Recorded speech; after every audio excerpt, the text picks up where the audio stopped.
difficult to do.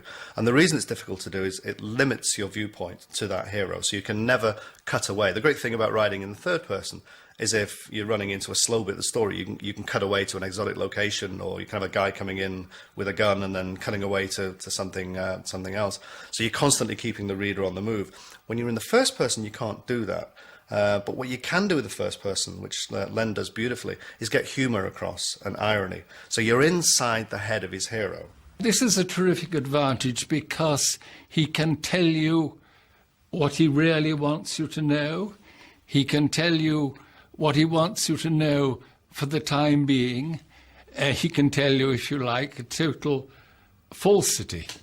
But it enables him to write his story and never let it drop down for a moment. Bernard tends to exaggerate things and his own position, and it misdescribes. It doesn't misdescribe it. He describes it which he truly believes is the absolute sacred truth. But when we compare it with what other people in the book, other characters in the book are saying, we realise that Bernard is a little bit tempted to present the history of the world with him at the centre and with everything.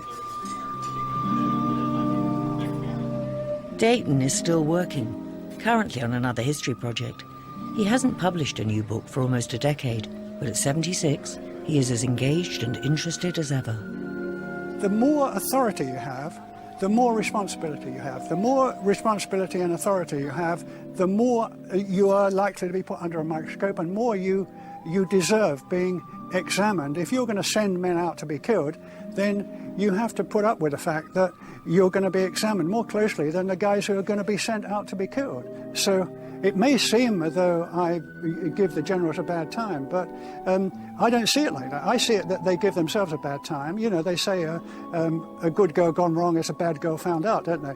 And in a way, this is the way it is with generals and people running GM or people running any other big organisation.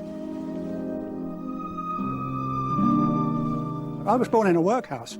So, I mean, born in a workhouse, I mean, that it trumps the ace of everybody else, doesn't it? I mean, where do you go lower than that? So I was born in a workhouse, so I feel like free to criticise anything I want. I feel free to criticise trade unions. I feel free to criticise the working classes. I feel free to criticise the House of Commons, anybody else. I mean, let them all come. It's my feeling. I just speak as I find. I don't have any. I'm not a member of any political party. I'm not a member of any group. I mean, I hesitate before I join hands, as the old saying has it. I mean, I'm not a joiner in that sense. So I don't have an angle. I mean, I'm not a paid representative anyway. I'm just saying what I say is based upon my own experience and my experience of my family and experience of my friends and so on.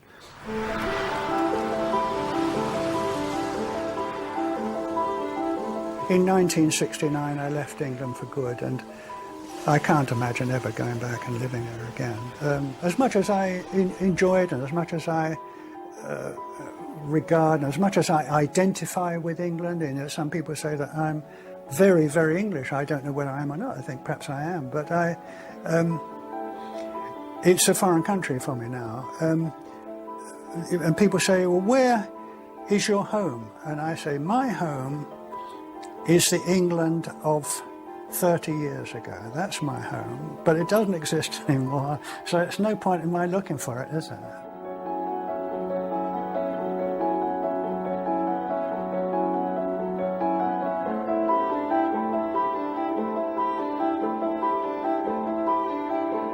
Here I am, and I'm giving you my version of the truth, and I'm giving you all the things that are self-serving, where I come out with the punchlines, and everybody else gets the straight parts. And around you'll have other people who will come along and give you perhaps a much better version of the reality of my life. And it's up to the viewer to see it and to decide what is, how you know, there's no such thing as truth. There's just a universally acceptable lie.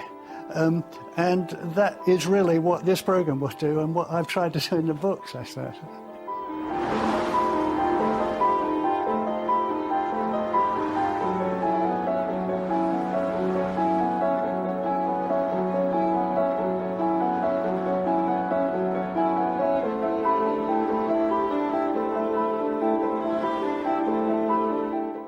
Stay with us as Stuart McConey reveals the shortlist for this year's BBC4 World Cinema Awards. The Cinema Show is next.